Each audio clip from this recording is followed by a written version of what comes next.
Display Week. Welcome to episode 2 of Movie Night with Nanosys, the quantum dot company. I'm Jeff Urich, Director of Marketing at Nanosys, and I hope you've had a great second day at Display Week. We're back with another movie recommendation and a little bit of color analysis to wrap up your day.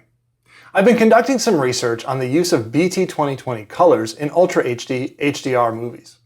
Each night this week, I'll be posting a new recommendation for a film that features a significant amount of visible BT.2020 color, along with some analysis and my favorite scenes.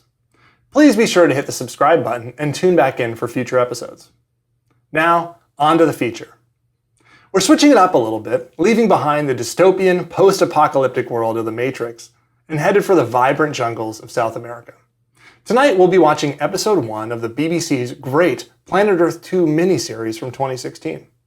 Narrated, of course, by David Attenborough, Planet Earth 2 showcases the beauty of life literally all over planet Earth.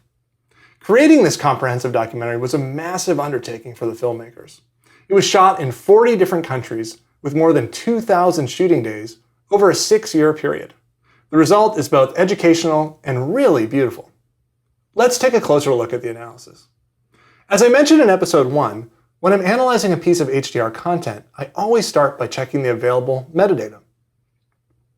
In this case, we have nothing to go on. Planet Earth 2 reports all zeros for both mastering display color volume and content metadata. This is okay.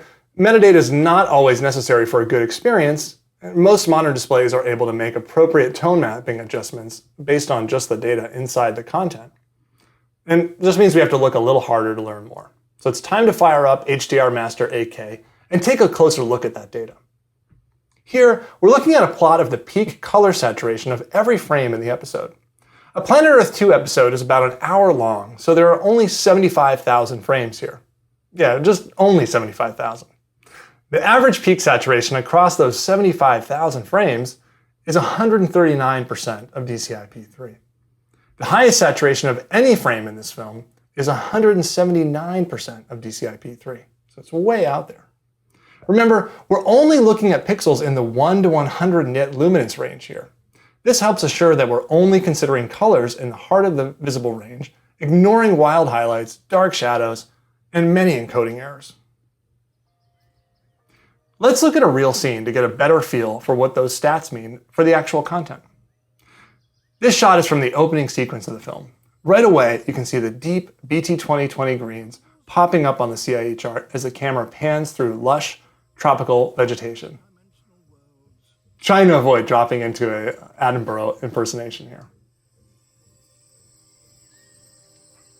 90% of the animals here spend their whole lives up in the trees.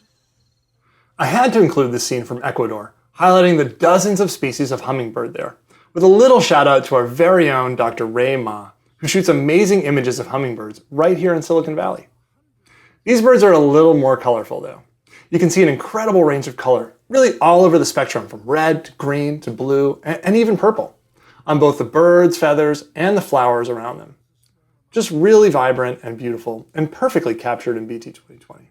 Let's bring up the gamut warning mode again here so we can see which portions of the frame are over 125% of DCI-P3 and in the important 1 to 100 nit luminance range. So you can see really important colors, really important feathers on the bird and on the flower as well. Swordbills are the only bird with a beak longer than their body. Okay, that's enough geeking out for now. Once again, I'll remind you to please put down your phone, close your laptop, and enjoy the show. I look forward to seeing you tomorrow evening with another great film. We'll be heading back to Hollywood and mixing it up with a supervillain in the streets of New York City. See you then.